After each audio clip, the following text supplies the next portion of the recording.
자, 오늘부터 여러분들과 함께 좀 마가복음을 살펴보고자 합니다. 오늘은 이 마가복음 1장 14절 15절에 나타나 있는 복음에 대해서 좀 살펴보려고 하는데, 우리가 이것을 살펴보기 전에 먼저 이 마가복음의 저자인 마가에 대해서 한번 생각을 해 보려고 합니다.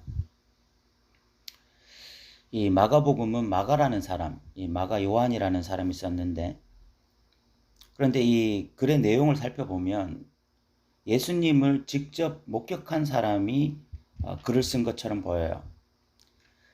다른 말로 하면 예수님의 12제자 중에 한 사람이 글을 쓴 것처럼 보입니다. 그런데 실질적으로 마가는 예수님의 12제자 중에 한 사람이 아니거든요.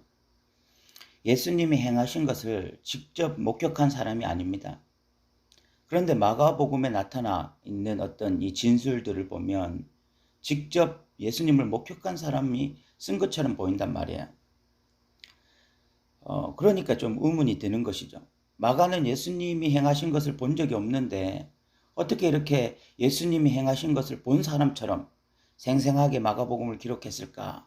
이것이 하나의 의문이고, 또 하나의 의문은 마태, 마가, 누가복음 중에서 가장 먼저 쓰여진 복음서가 마가복음입니다. 마태는 예수님의 직속 제사고, 또 요한도 그렇죠. 그런데 마가나 누가는 예수님의 직속 제자가 아니잖아요. 그런 사람이 어떻게 제일 먼저 복음서를 기록하게 되었을까? 이건 역시 의문입니다. 이 마가복음의 어떤 이 기록을 보고 마태나 누가복음이 그 기록을 참조해서 기록된 것으로 그렇게 대부분의 신학자들이 의견을 통일하고 있습니다.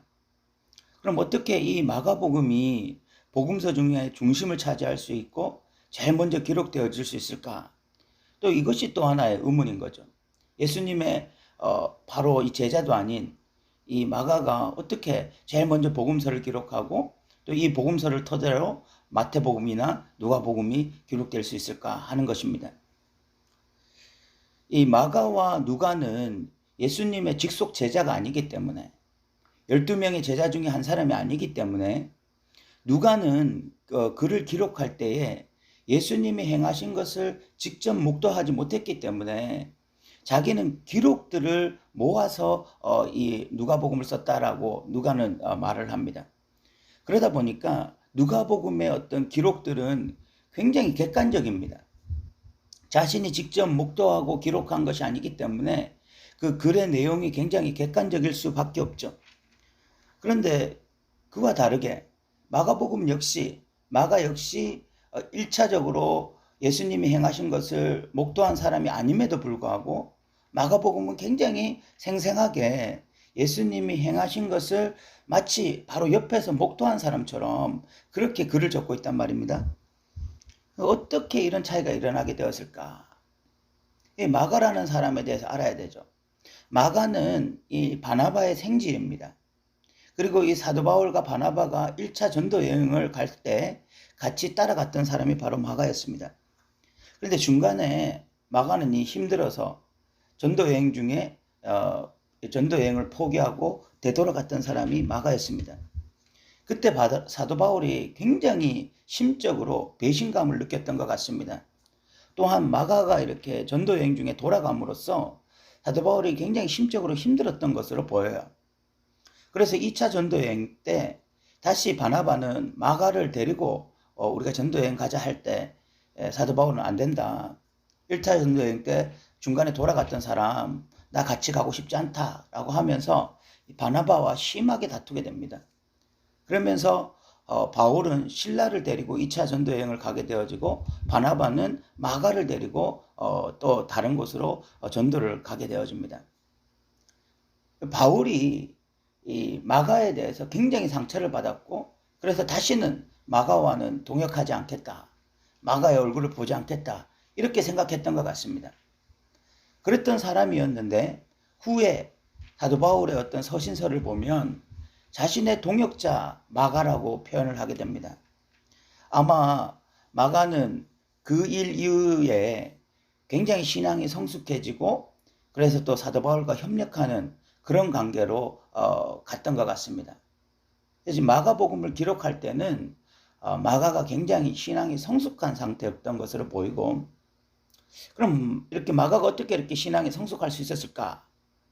마가에게 지대한 영향을 끼쳤던 것이 누구일까를 한번 생각해 보면, 물론 이 마가의 삼촌인 이 바나바가 마가에게 굉장히 중요한 역할을 했을 것 같고, 또 한 사람이 있습니다. 베드로전서 5장 13절에 보면 내 아들 마가도 그리한다. 베드로가 마가를 지칭할 때에 아들이라는 표현을 씁니다. 예, 친아들이 아닌데 아들이라는 표현을 쓴다는 것은 굉장히 이례적인 일이잖아요. 그 관계가 굉장히 친밀하지 않으면, 정말 영적인 아버지와 아들의 관계가 아니고서는 이런 표현을 쓰기가 어렵잖아요. 베드로가 마가의 영적 아버지였던 거죠. 마가에게 굉장히 지대한 영향력을 끼친 사람, 1차적으로 가장 영향력을 끼친 사람이 누구였을까를 생각해 보면 베드로였을 것이라는 생각이 듭니다.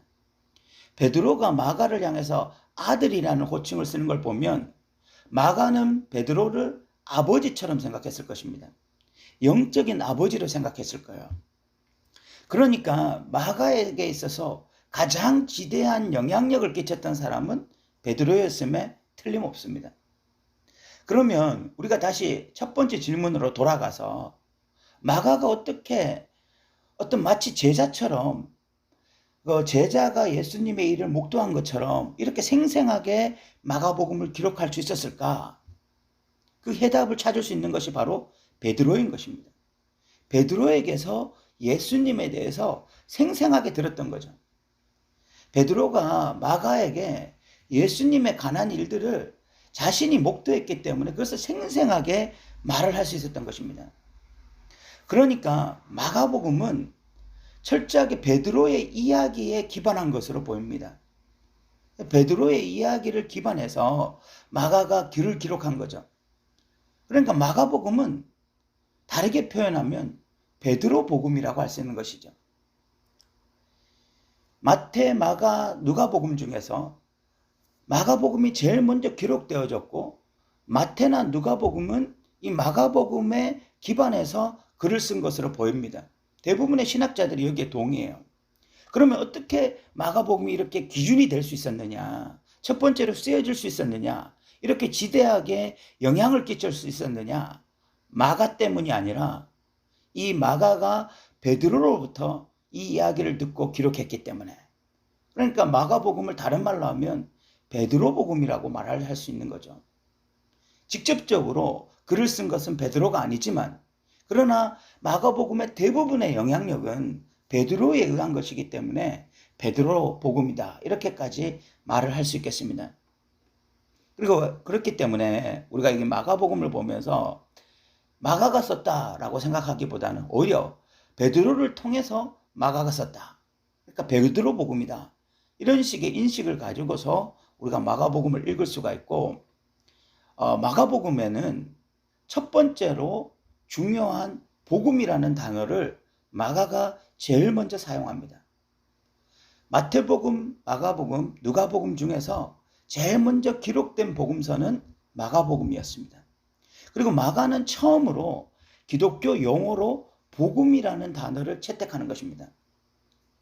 원래 이 복음이라는 단어는 로마 나라에서 쓰던 단어였습니다. 로마 나라는 황제의 복음이라고 해서 어떤 이 전쟁에서 승리하거나 황제가 다른 나라를 어떤 통치하게 될 때에 그것이 기쁜 소식이다 라고 해서 이 복음이라는 단어를 썼었습니다. 그러니까 원래 이 복음이라는 단어는 기독교 용어가 아니라 로마 나라에서 주로 사용하던 세속적인 단어가 바로 복음이라는 단어였습니다. 그런데 이 마가가 이 복음이라는 단어를 기독교로 가지고 와서 처음으로 이 단어를 사용함으로써 결국은 이 단어가 기독교적인 단어로, 용어로 고착되어지게 된 것입니다. 그것이 바로 14절과 15절이죠. 14절, 15절을 보면 요한이 잡힌 후 예수께서 갈릴리에 오셔서 하나님의 복음을 전파하여 이르시되 때가 찼고 하나님의 나라가 가까이 왔으니 회개하고 복음을 믿으라 라고 하시더라. 그 당시에 세상 사람들에게 어떤 지배하던 복음은 황제의 복음, 로마의 복음이었습니다. 그 복음은 지대하게 영향력을 끼쳤습니다. 왜냐하면 그 복음이 능력이 있었기 때문에. 전 세계를 압도하는 복음 아닙니까? 그 복음은 강력한 어떤 군사력을 가지고 세상적인 힘을 가지고 세상을 지배하던 그런 복음이었습니다. 그런데 그런 복음이 지배하던 시대에 다른 복음이 선포되어진 것입니다. 바로 하나님 나라 복음이 선포되어진 거죠. 이 복음은 처음에는 계란으로 바위치기 같은 그런 연약한 복음처럼 느껴졌습니다. 세상 사람들이 관심 있는 것은 로마의 복음이었습니다. 왜냐하면 힘이 있잖아요. 세상을 지배하잖아요. 세상의 권력을 가지는 복음이고 세상의 어떤 명예를 가지는 복음이고 세상의 물질을 가지는 복음이니까 다 로마 나라의 복음, 황제의 복음에 관심이 많았던 것입니다. 그런 시대에 마가가 다시 한번 하나님 나라 복음, 하나님의 복음을 선포하고 있는 것입니다. 여기서 지금 복음이라는 것은 하나님 나라를 말하는 것인데 이 하나님 나라의 의미가 뭐냐? 하나님이 왕이시다. 하나님이 통치하신다라는 복음인 것입니다. 이 복음이 다시 한번 예수 그리스도를 통해서 선포되었다는 것입니다. 황제가 지배하던 시대, 황제의 복음이 전 세계를 지배하고 사람들의 가치관이나 생각이나 행동을 지배하던 시대에 다시 한번 하나님 나라 복음을 선포함으로써 누가 진짜 왕이신지 정말 누구에게 충성해야 되는지를 다시 한번 선포하고 있는 것입니다. 예수님이 제일 먼저 선포하신 것이 바로 이 복음이라는 것입니다. 오늘날도 마찬가지입니다. 오늘날 세상 사람들을 지배하고 있는 것은 물질입니다. 이 자본주의 시스템이 지배하고 있고 이 물질이 지배하고 있고 그래서 세상 사람들은 다 이 자본주의의 신여 노릇을 하고 있습니다. 누구라도 그렇습니다. 이 땅에서 잘 먹고 잘 살기 위해서 자본주의의 발 앞에 엎드려 경배하고 그것으로부터 떨어지는 조그마한 물질을 얻기 위해서 그 부스러기라도 얻기 위해서 전부 다 몸부림치고 있습니다. 그래서 물질이 복음이 된 시대가 바로 이 시대입니다. 어떻게 하면 아파트 평수 조금이라도 늘릴 수 있을까 싶어서 어떻게 하면 조금이라도 잘 먹고 잘 살 수 있을까 싶어서 다 자본주의 앞에 무릎을 꿇고 경배하고 그 복음 앞에 지금 철저하게 순종하고 있는 것이 오늘날 시대의 사람들의 모습입니다. 그런 시대에 다시 한번 하나님 나라 복음이 선포되고 있습니다. 하나님 나라 복음이 무엇입니까? 하나님이 왕이시고 하나님이 다스려야만 참된 기쁨이 있다는 것입니다. 우리에게 참된 기쁨은 더 많은 물질을 가짐으로써 이 세상의 것들을 더 많이 누림으로써 오는 것이 아니라 하나님이 우리의 왕이 되실 때만이 하나님이 우리를 다스리실 때만이 우리 안에 참된 소망이 있고 참된 기쁨이 있고 참된 행복이 있다라고 말하는 것이 하나님 나라 복음인 것입니다. 이 복음은 마치 겨자씨처럼 마치 계란으로 바위를 치는 것처럼 너무 미약해 보입니다. 그러나 이 복음이 정말 이 세상에 선포되어지고 이 복음에 반응하기 시작하면 이 복음은 나무가 되어집니다. 거대하게 성장합니다. 그래서 이 복음의 능력이 온전히 드러나게 되어지는 것입니다. 사랑하는 성도 여러분, 과거에 로마 황제의 복음이 있었고 하나님 나라 복음이 있었습니다. 처음에는 하나님 나라 복음이 너무 미약해 보였고 대부분의 사람들은 로마 황제의 복음, 그 권력의 복음, 그 힘 있는 복음에 다 매료되어져서 그 복음에 한여 노릇했습니다. 그러나 하나님 나라 복음이 궁극에는 승리해서 로마 나라 전체가 복음에 휩싸였던 그런 시대가 있었습니다. 오늘날도 마찬가지죠. 세상 사람들은 물질이면 전부인 줄 압니다. 심지어 교회를 다니는 사람들조차도 성도들조차도 교회 건물이 커지고 교회 재정이 많아지면 그거 자랑하기 바쁘고 세상적으로 어떤 권력을 가지고 물질을 가지면 그거 자랑하기 바쁜 그런 일들이 많이 일어나고 있습니다. 그러나 그것은 진짜 복음이 아닙니다. 현상에 불과합니다. 진짜 복음은 하나님이 우리를 통치하실 때, 하나님이 우리를 다스리기 시작할 때, 그래서 우리 안에 하나님이 통치하심으로 말미암아 그 우리 안에 온전한 평화, 온전한 기쁨, 하나님이 우리를 다스리로 말미암는 그 하나님 나라가 내 안에 임하는 것들을 경험할 때 오는 그 참된 기쁨, 그것이 진짜 복음인 것입니다. 여러분들은 지금 무슨 복음에 헌신하며 살아가고 있습니까? 무슨 복음에 한여 노릇하면서, 무슨 복음에 정말 충성하면서 살아가고 있습니까? 이 시대 때가 찼고 하나님 나라가 가까이 왔으니 회개하고 복음을 믿으라. 우리가 이제 하나님 나라 복음에 온전히 순응하기를 원합니다. 회개하라. 이 회개하고 라는 말은 완전히 돌아서라 라는 말입니다. 세상 복음에, 이 세상의 물질주의에 신의 노릇하는 데서, 한여 노릇하는 데서 완전히 돌아서서 이제 하나님 나라 복음에 온전히 반응하는 저와 여러분 되시기 바랍니다. 오늘도 들어주셔서 감사합니다.